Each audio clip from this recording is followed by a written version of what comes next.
Hi, everybody. Welcome to a new episode of your Frederish podcast. This is your homeboy Gary. Here I am once again. Tell me, how are you doing today? We're probably about to get into a pretty cloudy and cool, not to say cold weekend. What do you think about it? Have you already run to your cup of coffee, tea? In this particularly cold days, I wouldn't mention soda, juice, or any cold drinking. But up to you, okay, up to you. I don't know what you like the best. I'm here with my coffee, my hot coffee, a little bit of water, of course. It's really important to stay hydrated, as they say, right? This is true. So if you're not drinking 2 liters or maybe even 3 liters of water on a daily basis, there's a considerable percentage of a chance of your body not being working properly or not being working as good as it could. Okay, so if there's one good tip from these episodes, is like drink water. All right, okay, so without further ado, let's get started to today's topic. Maybe the title is a little confusing, I don't know. You tell me.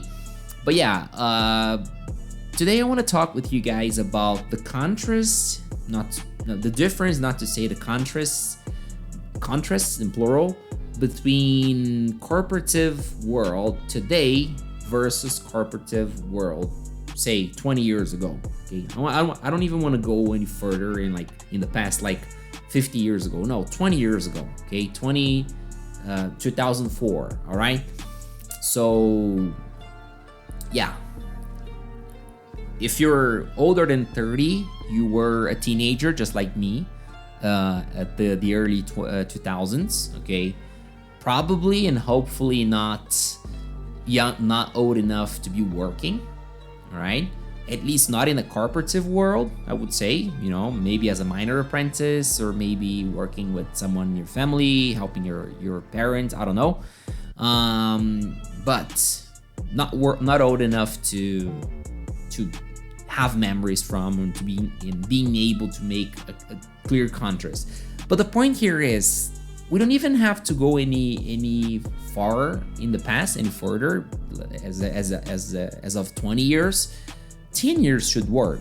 Okay, at least this is what a article published in 2019 on Harvard website, Harvard School. I don't remember exactly the name right now. But talking about the past decade. So the article was published in 2019 and was talking about the whole 2010 decade, right? As far as the changes in the corporative, not corporative changes, but the changes in the corporative world, more specifically in the companies, like the companies' purposes and strategies and all these things. Okay, so this is pretty much what we're going to be talking about today. So buckle up and let's jump for it. Okay, so well, I'm 34 today, so I'm old enough to have been in the corporative world as of 2008, 2009, 2010, something around it. So I am a kind of me and every 34-year-old, I would say, in Brazil. A eyewitness, let's put it this way, to the changes that occurred in the past 10 years. And if we think carefully, probably we won't have as many changes in the upcoming decades. Well, that's my perspective, right? As usual, I invited ChatGPT as our guest to bring us 10 item list, okay, of things that have changed or drastically changed in the past 10 years, okay, in the past 20 years. I don't remember exactly. Let me just check it out right now. It's right in front of me. Did I Oh no, I just said like differences from today's companies as opposed to companies in the past. Okay. All right. So the ten things that ChatGPT brought me would be things, topics, items that I would have myself jotted down somehow if I would stop to do that. Okay, we don't do that anymore. ChatGPT is here to help us to speed up the things, right? But yeah, 10. I'm saying this to say 10. These 10 items, these 10 things are indisputable things. Okay, that have changed in the past years. I don't know, 10 years, 20 years, or even 30 years. Okay, but the point here is the market has changed. The business world has changed drastically. I mean, society has changed a lot in the past years with social media's uprisal, I would say. You know, it is different. Yeah. The changes occurred in the corporative, in the business world from 2004 to 2024, which is where or when I'm talking right now at this moment. If you're listening to me in the future, what up? These changes have been more drastic than the changes, I dare to say, I don't know if this makes any sense, but I feel like the social changes were bigger. Okay, maybe not a technological changes as opposed to say 84 to 2004, you know, like 20 years before and 20 years later, as of the early 2000s. Okay, so I'm just wrap it up. The changes, the physical changes were bigger, okay, from the 80s to the 2000s, but the social changes were bigger from the 2000s to today, okay? And this is pretty much what we're gonna be talking about. Of course, there were some physical changes, some new technologies upcoming, as the social medias, for example, is a kind of technology, is a kind of a thing that has jumped in front of us as of 2006, 2007 with the late Orkut. Okay, if you're old enough to know what I'm talking about, you're old enough. Okay. All right. So without further ado, let's read what and comment, of course, what ChatGPT has brought us. Item number 1. Purpose-driven business.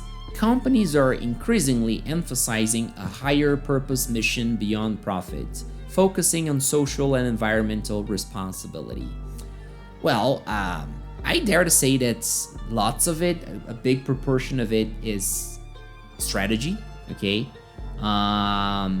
Meaning not that companies are really, really, really interested in the mission, in the purpose, in the so-called environmental responsibility,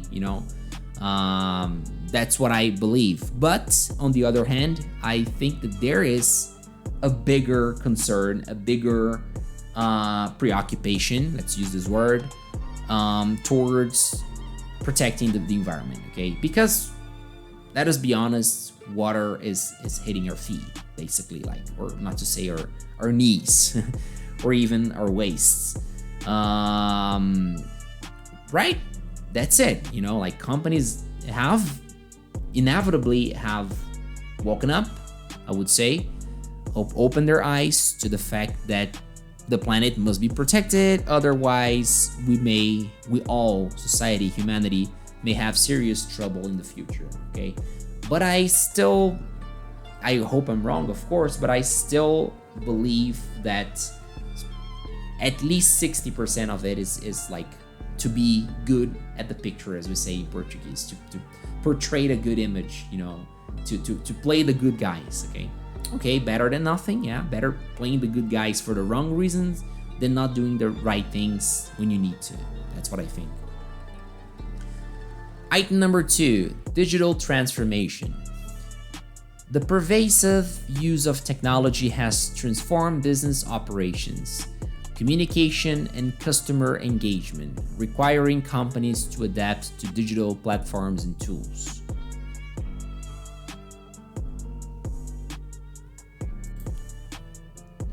Well, this is certainly the biggest transformation in the past 15 years or even 20 years. Okay, the digital transformation, indisputable. Okay, and of course, this has played a big role in companies, right?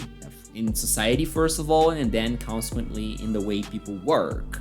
Be that in a corporative world, in a business, everything for money, environment, or even for selling fruits in your neighborhood, for example.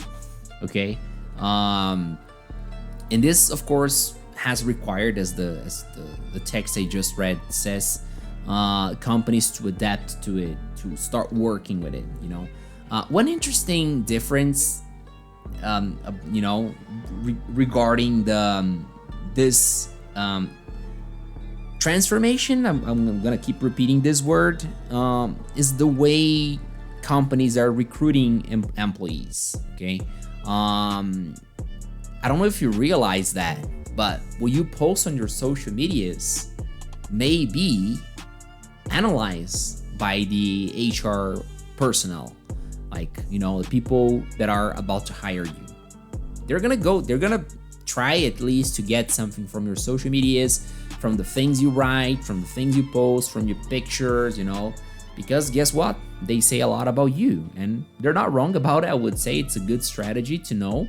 I myself have managed to dodge some unwanted potential working partners based on things they wrote, or the way they behave on their social medias. All right, this is the most impacting difference that comes to my mind when we talk about the digital transformation over the decade or the past 20 years. 3. Remote work. The rise of technology and changing attitudes towards work-life balance have led to a significant increase in remote work opportunities, allowing employees to work from various locations. Well, this is a controversial topic because for many jobs out there, it is much better. It works much better doing remote work. It's cheaper. It's cheaper for the employer. It's cheaper for the employees, and inevitably can lead to a better life quality. Okay, but nevertheless, it depends a lot on what is your home environment like. Do you have like lots of kids running around and making noise? That's what kids do. That's not a problem. That's a fact.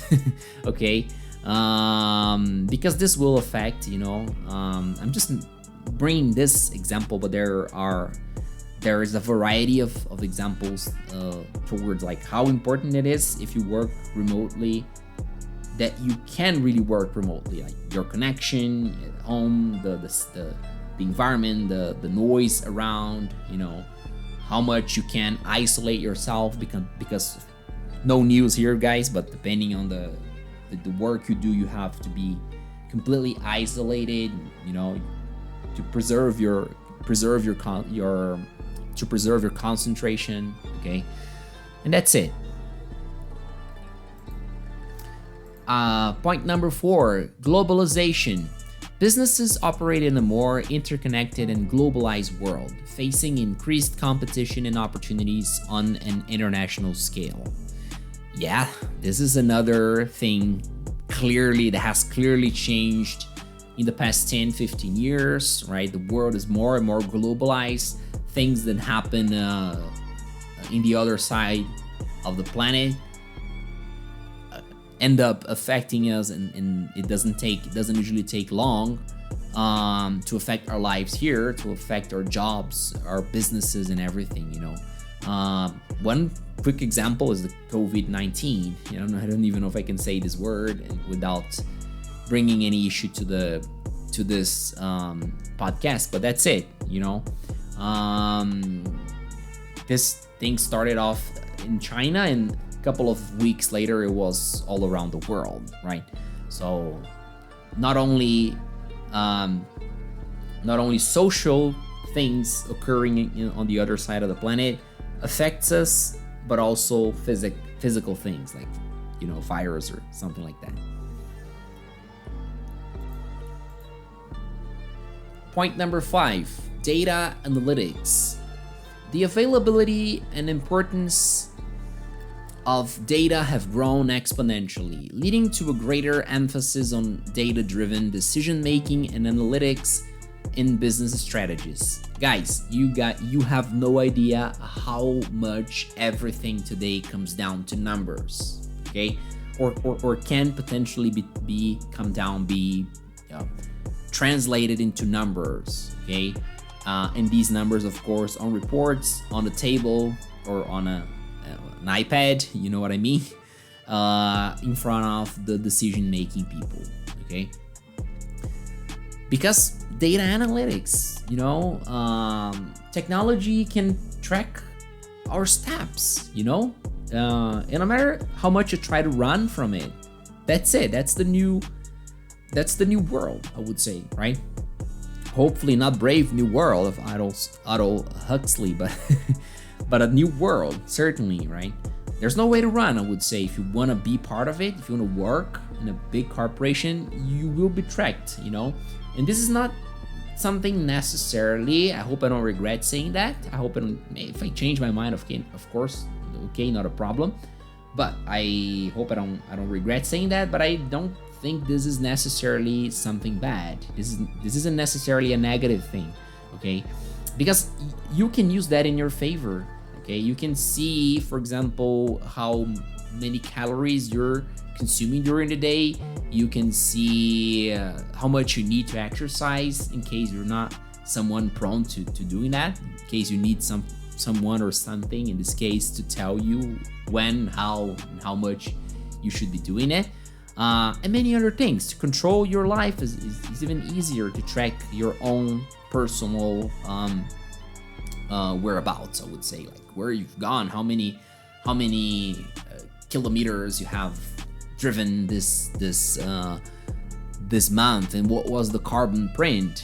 If you're more into these kind of concerns, which you should, basically, how much gas you're spending, how much everything, okay? And of course, companies are doing the same, right? So yeah, there's pros and cons of it, of course. But one pro I would say is that the companies, if they're smart enough, they should be prioritizing quality as opposed to quantity, like quality over quantity, okay? Quality should be more important than quantity. That's it.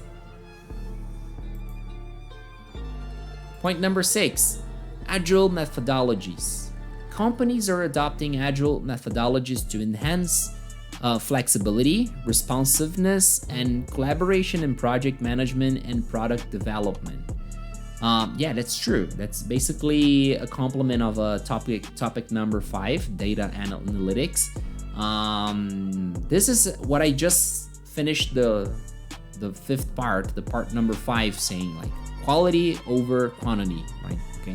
And this is pretty much what these methodologies do. They prioritize like what you should deliver as an employee, as a coworker, okay? And not how many hours you would spend in front of a desk, or, in front of a computer screen throwing darts somewhere else, Point number 7, diversity and inclusion. There is a growing recognition of the importance of diversity and inclusion in the workplace, with companies actively working to create more diverse and inclusive environments. I would say this is the most important thing in the past 20 years, lots of prejudices have been thrown to the ground, like sexism, for example, gender equality, all these things. Of course, it doesn't mean that all that has been said about it should be just done, should be just listened to. There's a lot of BS, forgive my French here, about these things. Just like everything, everything we stop to think and talk about there of important things, of the changes that are necessary. There will be a third part of society saying stupid things about it and problematizing it rather than respectfully sitting, down and trying to make it better. Okay, but definitely this is something that has become better, that has been better in the past years, and I'm happy about it. Number 8, environmental sustainability. Companies are increasingly incorporating sustainable practices and environmental responsibility into their business strategies, reflecting a broader societal shift towards eco-consciousness. Yeah, this is just what we've already discussed at the beginning of this episode about the environment, like protection over the environment and all these things. This is something that there's no way to run, thank God, right? Because everyone knows that no matter how infinite the universe, or really, really big, really big the universe gets to be, we have only one planet to live. Even if we colonize Mars, it's not like that, right? There's no justification to keep polluting, without any really necessary explanation, right? Even with the really necessary explanation, we shouldn't be polluting as much as we do, let alone the needless things, the pointless things, right?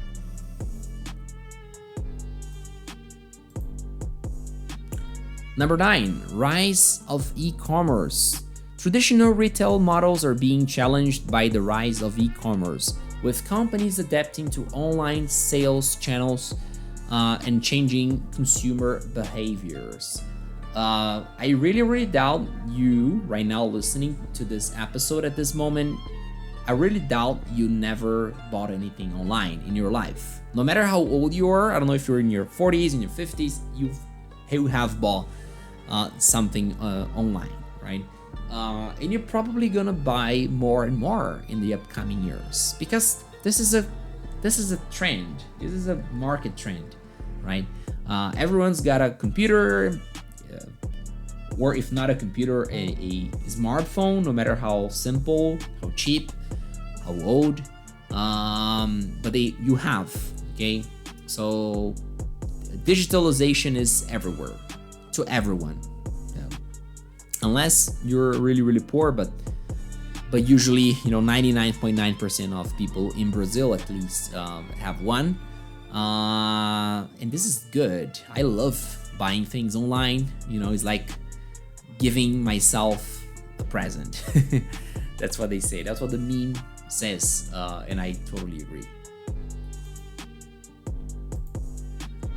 Last but not least, number 10, focus on employee well-being.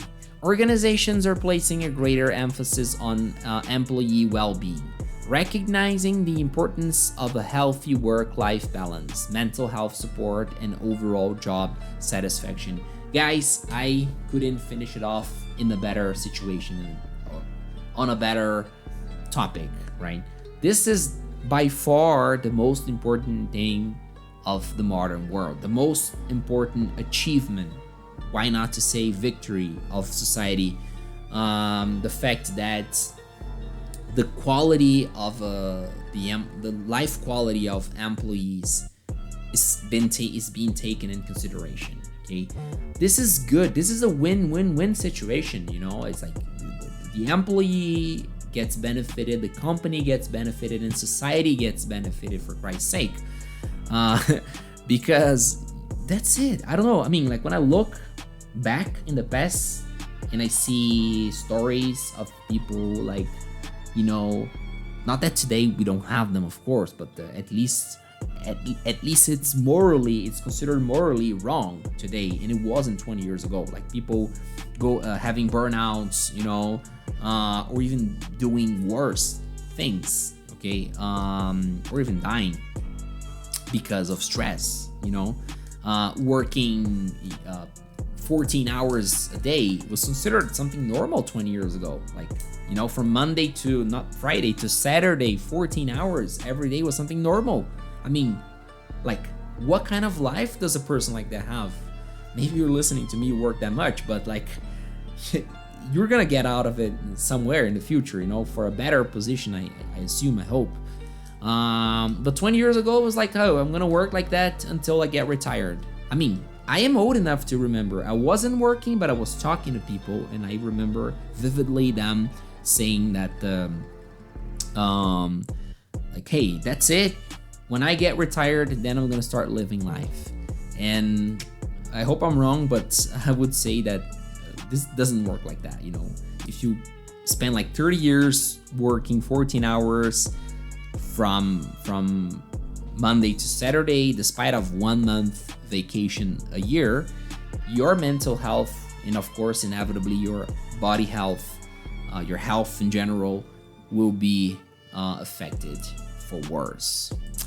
But that's it for this episode. Thank you one more time for your lovely and good company. I see you in the next episode. That's all for this one. Bye bye.